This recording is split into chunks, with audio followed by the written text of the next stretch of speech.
I began the image using the golden spiral as a framework.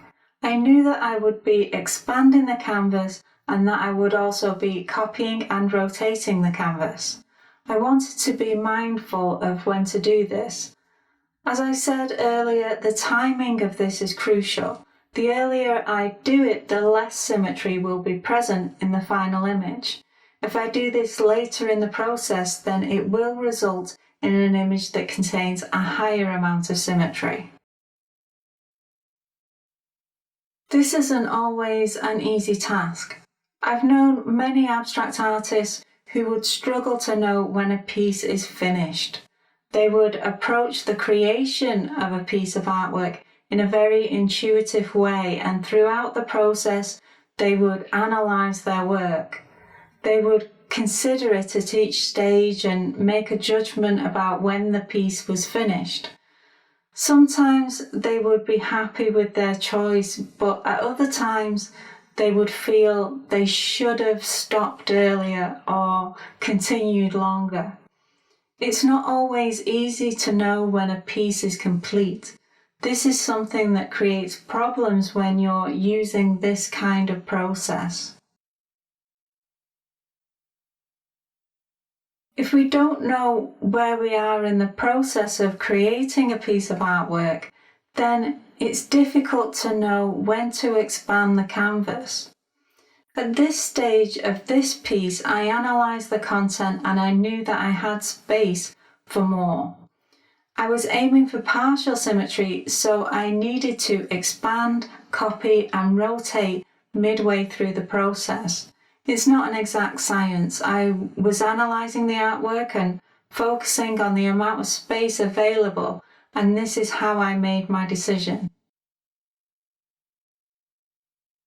If you're an artist who has a set process in how you create your work, it might be easier to know at what stage you're at in your process. This can be a strength and a weakness. Understanding your own process is always valuable, and every artist should be able to analyse their own work. However, a process that has clearly defined stages might result in artwork that begins to seem repetitive. You might have stumbled on a method for creating amazing artwork, but you won't grow as an artist if you don't alter and change your process. Shake things up and try new things.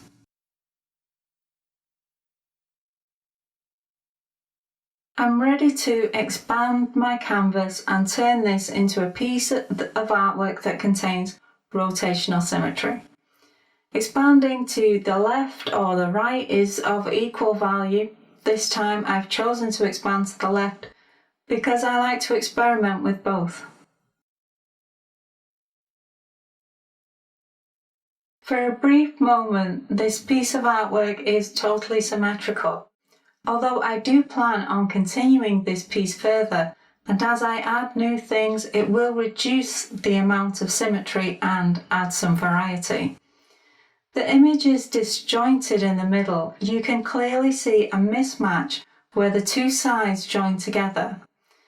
When you're creating an image that has a total symmetry, you have to really think about how it will join together. But if you're using partial symmetry, it isn't as important.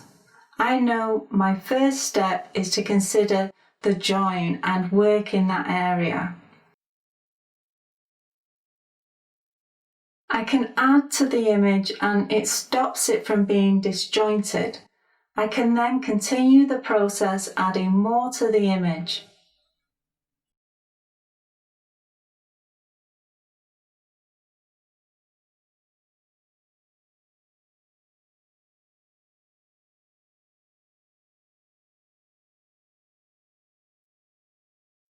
When I add to the image, it becomes a really cohesive piece of artwork.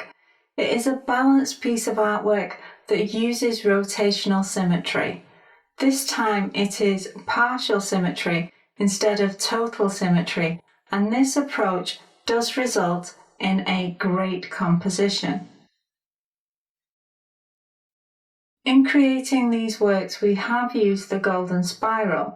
It works really well, but we don't have to use it. It's time to move on, but that doesn't mean that we should disregard what we've learned from using the golden spiral. We've learned that any image will rotate well if it includes elements that create the illusion of something that can turn. We've used the golden spiral, but any spiral would work well in this kind of composition. All spirals create the visual illusion that they are rotating.